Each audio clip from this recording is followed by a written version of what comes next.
I'm gonna shave this disgusting thing off my face. Hi everyone, Anthony Fantano here, the internet's busiest music nerd, and it's time for another edition of Let's Argue, where I hop on the internet, I take your hot takes, unpopular opinions, and tough questions, and I respond to the best ones in our legendary Let's Argue segment, which you are watching right now. Let's go! Minecraft music is better than 90% of all modern music. I don't know if I would go as far as 90%, but the C418 soundtrack is amazing. Like, it is legitimately great, beautiful, gorgeous instrumental and ambient music, and it really makes playing the game much more pleasant and enjoyable than I think it would be if there was just no soundtrack or a different soundtrack. It's an amazing soundtrack. Easily one of the best video game soundtracks of all time. And if I had to review it, I'd give it at least an 8. At the very least. At the very least. So, I mean, I don't know, on that score alone, yeah, I mean, I could say better than at least 80% of what is typically out there. Emo is just white people blues. White people blues is actually country music. Emo is suburban white people blues. Get it straight. Gorillaz is just Blur for weebs. Okay, guys, I get it. There's a template. Blank is just blank for blank. It's not that interesting. Okay, it's not a good argument. Just because you say something is blank for blank or blank of blank doesn't make it a good hot take. You get out of this segment what you put into it. If what you hand me is trash, you are gonna get trash. So come on, let's hold ourselves to a higher standard, okay? Please. The NFL having Maroon 5 play at the Super Bowl halftime show in Atlanta is a national tragedy. Yeah, I would put it up there with you know, insert some horrible news event, which, if mentioned, would probably put me in a lot of public hot water. Sure, I would liken those two things. Coachella is the future of festivals. If you guys don't know what the hell Coachella is, it was literally an online Minecraft music festival where even acts like Anamanaguchi were billed. And there was a lot of hype around it. Unfortunately, I couldn't quite make it to the music festival myself, but it was pretty inspiring and interesting to see that whole thing transpire and go down as successfully and as well enjoyed as it did. Now, I think that this is certainly indicative of the fact that so many things these days are just kind of matriculating online. Well, I think that this could potentially be a full and total replacement for just really experiencing a great organic musical performance in person. Not necessarily, but I do think that this could potentially be a way forward for artists who want to promote themselves online, get their music out there online, to collectively create this experience where people who enjoy a certain thing can come together and celebrate that online as a community. And that's the thing. I think shit like Coachella can be really great, but it doesn't necessarily have to be a replacement for music in the live setting. It can be its own sort of thing, even though it's kind of billing itself as a festival of sorts. The worst thing a fan can do is pester an artist to release a project.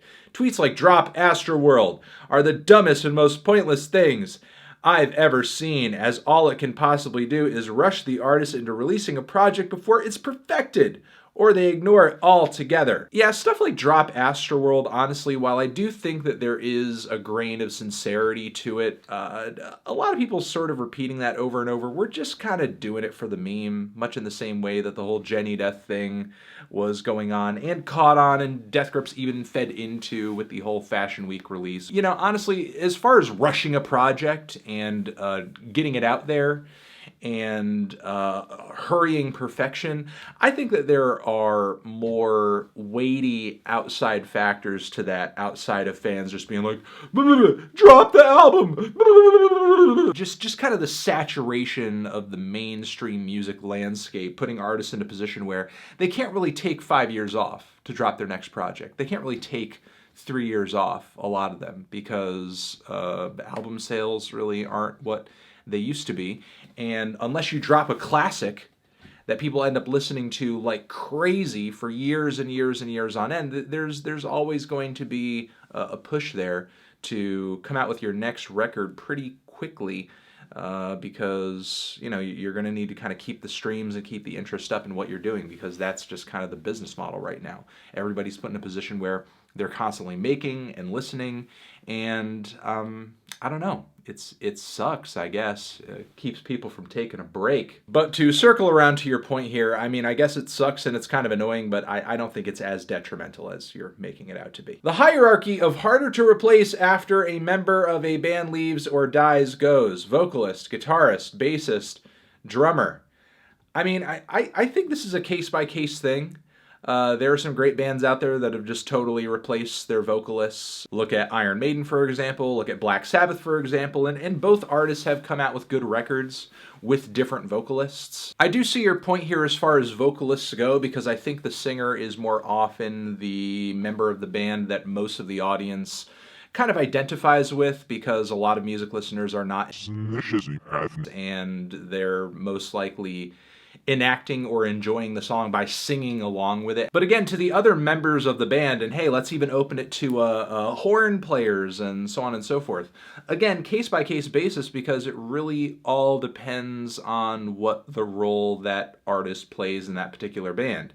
If the guitar player routinely in the band is not as technically sound or as amazing a player as the drummer typically is, or if that band isn't really known for their guitar playing, but more their drummer or whatever the bass guitarist brings to the band, then it's going to be harder to replace that particular member that brings the most to the table musically, and as far as just licks and memorable musical moments to the records. I think who is easiest and hardest to replace depends on their level of talent, how unique they are as a musician, and what they bring to that band's records. I don't think anyone can name a song by Vic Mensa.